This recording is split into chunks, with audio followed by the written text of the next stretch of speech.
जी अस्सलाम वालेकुम। मैं तुहाडा अपना दोस्त रात नवाज खरल। मेरे नाल जनाब मेरे भाई मौजूद हैं राय अहमद अली खरल। जनाब और नज़र कोई मुख्तसर की हाज़री। अगर वीडियो अच्छी लगे लाइक और शेयर ज़रूर करें। राज साहब के पट छड़िया है रुख मेरे हौसले दा, तेरे सितम दी सख्त अनेरी। ओए एडे तलख माहौल च जिंदा वतना करा दस के होर दलेरी। मन ले ता रुस्तम बच पौसा, एक मिनट करे ना तेरी। आयो ना नाल ना जोड़ के बैठा कर, जिन्ना नाल नहीं बनती मेरी।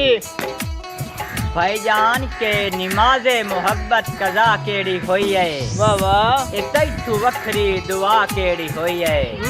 अली शेर सुने आए नाराज होया वतन आए गरीबा दुआ आखिर खता केड़ी होई है। भाईजान के 2 नंबरी नाल वसेब दे विच मेरा सज्जन म्यार नहीं बनदे।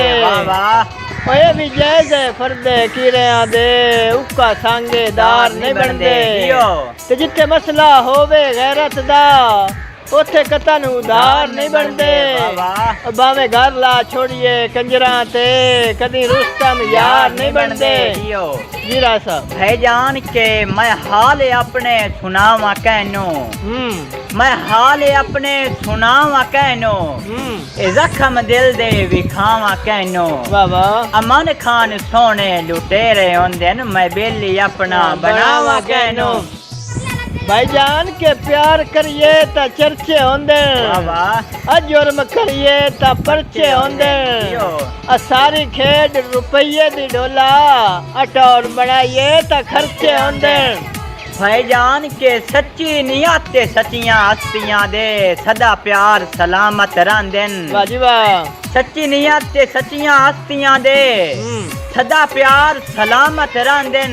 वाह वाह। अल्लाह फोड़ भी छोड़े दिल दे विच दिलदार सलामत रहंदन। वाह वाह। ते कुछ नक्शे काबिश अखियां विच, कुछ नक्शे काबिश अखियां विच हंजुआर सलामत रहंदन।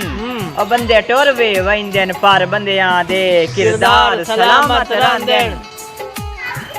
भाईजान के यार अब साईं अरश दी तख्ती तू एक निखड़न लफ्ज मिटा चा।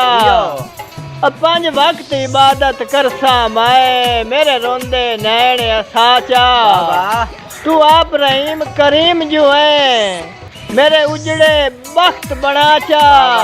अब बाकी किस्मत मेरी अपनी है, एक बार ता सजन मिला चा। जीरा साहब राय साहब के मैं कदा खरलानू बोल सकना, मेरी अखी दे खरल सितारे। वाह वाह। मैनू खरल दी शान तू घट लग देन कई मिसार जापान बेचारे। वाह वाह। ते मैनू फुल भी खरल नू नहीं पुजदे, कई दी जुरात पत्थर मारे। हां जी। ते तस्कीन खरल दे कायम रखे अल्लाह जुरात दे तख्त नजारे। राज साहब मैं उसनू खरल ही नहीं मनदा जेड़ा बुज़दिल गोला होवे। जिंदे दिल विच खौफ ते लालच दा नित झूलिया झोला होवे। ते तस्कीन ओ खरल सदा सकदा है जेड़ा लजदा पटोला होवे। जिंदे सिर ते शिमला गैरत दा गल जुरत दा चोला होवे।